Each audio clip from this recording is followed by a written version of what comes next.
Hi everyone, thank you so much for coming along today, and thanks Lang O'Rourke for hosting. Just to explain my title, it's a bit odd, but what I look after is all of our corporate sustainability reporting and also our construction division in terms of sustainability. So I'm here to talk to you a bit about what Mirvac is doing in the sustainability space, how that filters through to our supply chain, and then again, what does that mean on the project level.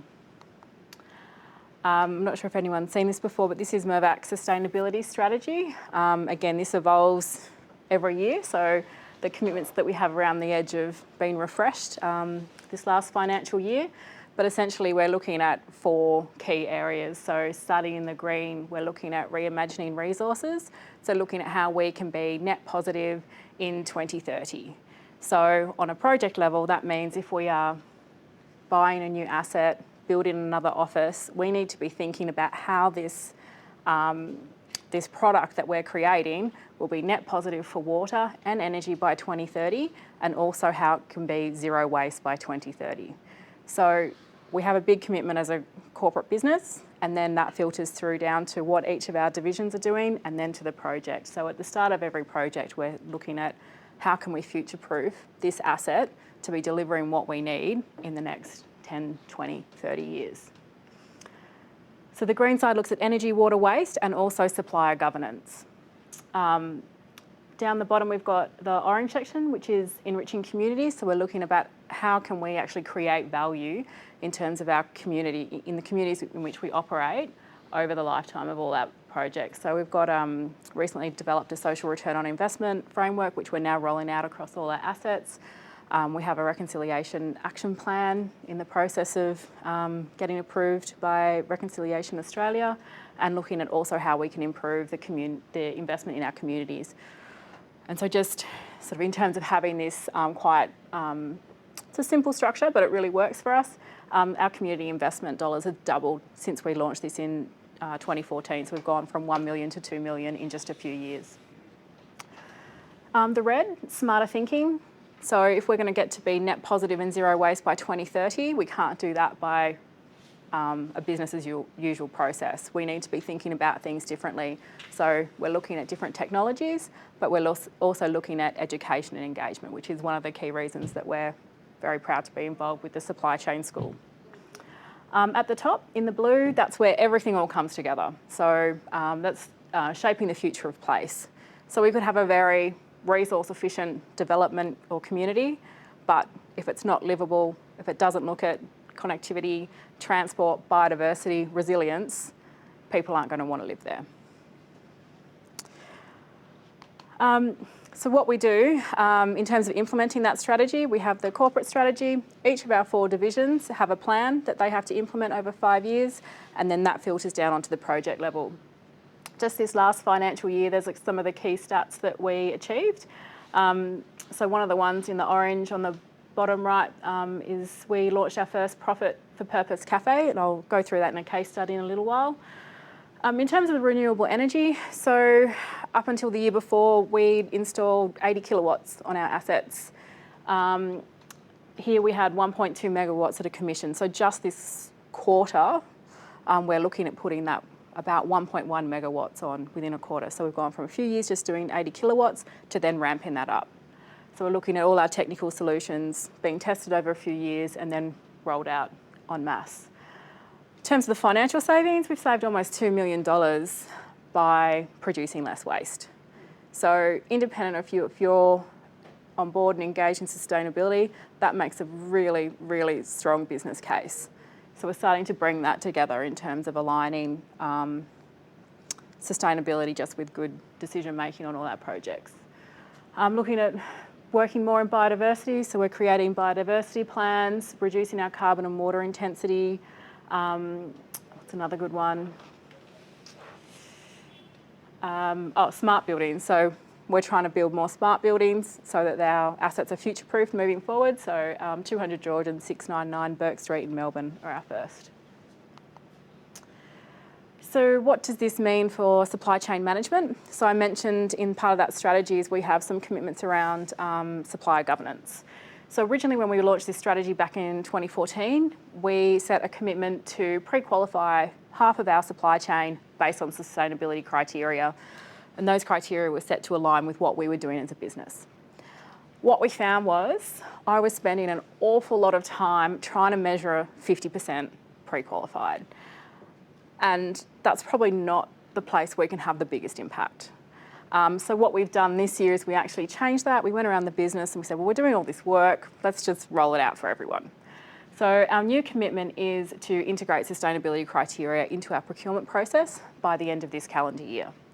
And so what we did is we built off what we'd been doing previously, looked that we could just make it pretty much less work and higher impact, and we're now looking at rolling that out across the whole business. So we have a new online procurement platform that we're using, and this is in the process. So if you are tendering through Mirvac through parts of our divisions, you'll be automatically being asked to answer a series of up to 30 sustainability questions that we can then see and we report on every year. So we have our annual sustainability report that says what we're doing as a business.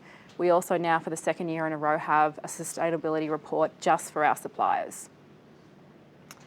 So that's where sort of the strategy piece is moving. In terms of what we have in place, we have a vendor code of conduct that outlines sort of some key criteria that we're looking for from our suppliers.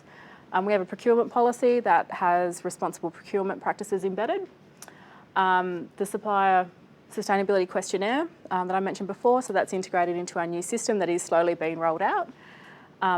We're doing life cycle assessments, so this means that it's just a great decision-making tool that we can start using to go, okay, well, if we're going to switch from this product or service to this, are we just moving an impact from one place to another, or is it through the whole life cycle of a building, is it a better outcome? And we're also using social return on investment methodology to do the same for our investment in the community space. Community, social and charity activities. So Mirvac does a national charity day, community day once a year. So every year we have about 50 activities, about 700 to 800 of our staff members are involved in that, but also our suppliers are as well. And they're things that we can't do on our own. Another example, so one of our sites here in Sydney, 7 of our sites did a fundraiser one day for the Property Institute Foundation, so raising money for homeless youth. And in one day, with very, very strong help from our subbies on site, we raised almost $40,000. So that's where Mirvac on its own, maybe we get $5,000, $10,000, but we're able to make a much bigger impact when we're actually engaging and working with our suppliers. And as I mentioned before, we've got an annual supplier report. The thing that we've done new this year, we've been sort of working on this process for about 2 or 3 years. So we've actually put it all online for anyone to use. So that survey that we have, I've got it in its raw Excel format on our website that if anyone wants to use and replicate, you can go ahead. We have a question in there asking if you're a member of the supply chain school. So this is something that we're looking to track. And that's what's reported in that report. We also have our vendor code of conduct on there, and we're linking all our subbies through to the supply chain school for the education resource. And we'll hope to see that grow and evolve over the next few years as supply chains mature, as more information comes on board, and as Mirvac refines its process as well. Just as a case study, so I thought I'd talk about creating social value through the supply chain. Mirvac moved into our new head office at 200 George Street in the middle of last year. And I'm not sure how many of you have been there, but we have a really, really lovely cafe there. So one of obviously the key requirements was that it had really great food and really great coffee. So nothing's going to get through unless you can produce great coffee. We're also targeting a well rating, so it has to be healthy food as well. But so the bottom line was that the service that we wanted was a commercial, high-grade cafe. And then we thought, okay, well, what could we add to that? Well, what extra value could we create? So we've done a partnership with the YWCA. And so the YWCA has been, they've had their hotel, I think, since the early 80s. They're very strong presence, good management in the hospitality space. So we've partnered with them. They have that space there, and 100% of the profits go towards the YWCA's domestic violence support programs. So they've been operating about 6 months, and they're on track at the moment to deliver their $100,000 fundraising for those programs this year, this financial year. Sorry. I've got a little video to show you about that. But I guess, sorry, I'll run the video in a second, but I guess this has been something that everyone in our business is really proud of. So, I mean, we've got people that are bringing their kids, their partners, their family members in to actually, their friends to see where they work, and it's something that people are really talking about. So I think the extra engagement we're adding, plus the social value, plus they're just delivering a great service. So to me, this is where we're going to see procurement going in the future is, yes, we need to deliver this product, this service, but what else can we deliver on top of that? So transferring that to more the construction level, if we're going to have zero waste construction sites by 2030 at Mirvac, we're currently sitting around 95% recycling rates. What do we do with that last 5%? It's one of those things, Mirvac cannot do this by ourselves. Any other builder can't do it by themselves. We need to be having those conversations with our suppliers. We need to be creating those partnerships where they're actually getting something out of it. So we've saved $2 million in reducing our waste. Well, how can we help our suppliers do the same for their business so that then we can look at some more innovative solutions to deliver something more exciting?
So I had a chat to one of our baristas, and he was talking about how the staff that work there really don't want to go back onto any of the other sites because they're loving working at 200 George so much. So that's really good as well.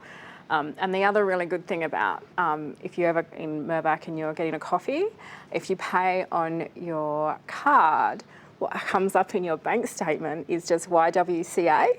So my husband thinks I'm a very charitable person rather than someone who has a really big coffee habit. Okay, so I'll just wrap up. So in terms of, Robin wanted me to touch on where do we see procurement in the next 5 years. So I just did an email round to a lot of our procurement staff and sort of asked them, and really the common thing that's coming up is that now it's kind of sustainability is a nice to have. We really want it, it excites us. But it's still, we're looking at other aspects, such as the financials and the risk a little bit more, but moving forward in 5 years, it'll be more expected. So we looked at what health and safety was, 10, 20 years ago. People weren't used to getting asked about, well, how are you keeping your staff safe? And so now we're starting to, ask those questions around sustainability, and it is new for some of our suppliers, but it's important for us to bring them on that journey so we're not ostracising suppliers, we're actually helping them to become more and more engaged by working with us.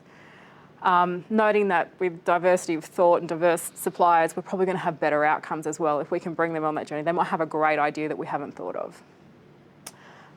In terms of Indigenous, we're sort of seeing now as increasing government mandates for Indigenous suppliers. We're guessing that in 5 years' time that's going to be more standard practice, and that our customers are going to be demanding this of us. So that's not just Mirvac saying to our suppliers that we want you to be working in this space. This is people asking Mirvac, our investors, people buying houses off us, our tenants in the retail and office space, they're going to be demanding more of us as well. And the last one there is sort of that more partnership arrangement. So not a, you have to do this or you can't work with us. More, this is a problem we have. This is a goal we're trying to get to. How can you help us get there? We want to be zero waste on our construction sites. What can you do to help that? Which I think is really exciting, but it all means we need to just take that little bit more time to actually have those conversations. So if anyone wants to learn more about what Mirvac's doing, it's all on our sustainability section of the website. There's a tab newly created for supply chains where we put all this information, so feel free to use it and provide us with feedback. It's not perfect and we're looking to evolve it every year based on feedback we get from the industry. So thank you.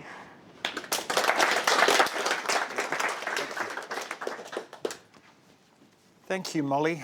Two quick things. One, Song Cafe does produce fantastic coffee. I will back that up. Secondly, has anyone actually had a look at this document yet, the supplier report? I would encourage you to have a look at the website. You can download it. I will be putting a link to the supplier report in the next newsletter. One, it's a fascinating document. There's some good case studies of smaller businesses, people like McPherson Plumbing that Mirvac has been working with. But secondly, the questionnaire responses, their supplier questionnaire and the responses, they're all at the back.